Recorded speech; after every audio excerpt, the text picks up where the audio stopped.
You guys have shows that have struck a chord. I mean, there are specific audiences that you're speaking to while also speaking to broader audiences. Why do you think these shows have hit so and resonated so profoundly? Yeah, it's interesting. I just got the demographic breakdown of our show, and it's not as many Black people as I thought watching it. Like, we have a slightly higher demographic than the Modern Family, which comes on before us. But I think the thing is that, in a crazy sort of way, we made America say, like, oh, they're kind of like us, and that was what, in a lot of ways, Modern Family did, and we were lucky enough to come on after that show. Really, it was taking from our families and, like, really using an aggregate of a really eclectic group of people and taking their stories and saying, how can we tell the most honest version of this in a way that hasn't quite been done before?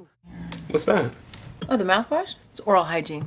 Fresh breath. You ever seen this stuff before? No, I meant the pregnancy test. Oh, the pregnancy test. My symptoms are all over the place, so I just want to rule it out. Yeah, I know, it's silly, right?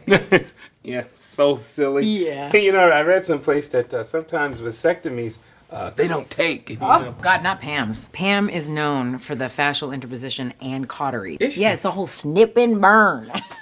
The hardest thing for us is being a family show that comes on after a show's been on for so long and being so successful, because our biggest note that we'll get is, that's already been done.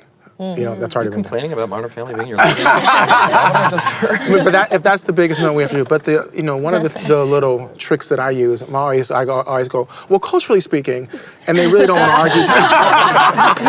Well, it hasn't been done. Don't get better. That's a real, and we had to realize very quickly, being a 6'3" Black guy with a neck tattoo, they stopped wanting to do note rooms, and it started being all phone calls that were really quick. And someone took a picture of us getting notes, and we were like this. And I had to learn to change my demeanor. It wasn't like I was purposely doing it, but you're hearing someone who give you notes that you think are going to tear your story apart. And I'm sitting there with this to me, and it sort of changed a little bit as the show went on. And after it came on, when it was all in a vacuum, the notes were a lot more. But once there was a little bit of audience resonance and some call and repeat and feedback, I feel like they started to let us go, and we get very few notes. But in general, we've been really, really lucky.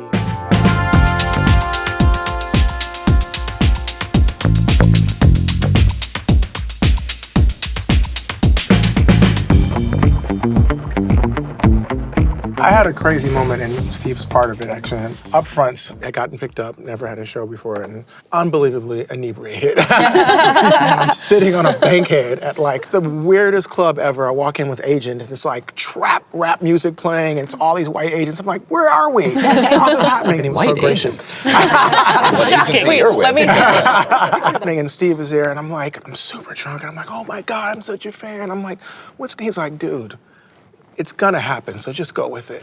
And he said it in a way to just say, like, it's just happening, and and you're gonna do what you're gonna do. And it was such a gracious moment, because it stuck with me even after I woke up with a hangover the next day. It was like, this is real, and it's gonna happen, and you just have to make sure there's a lot of people working for you who their livings are dependent upon what you do. And if you fail, you'll get another chance, but make the best of this. And that was, something that really stuck with me.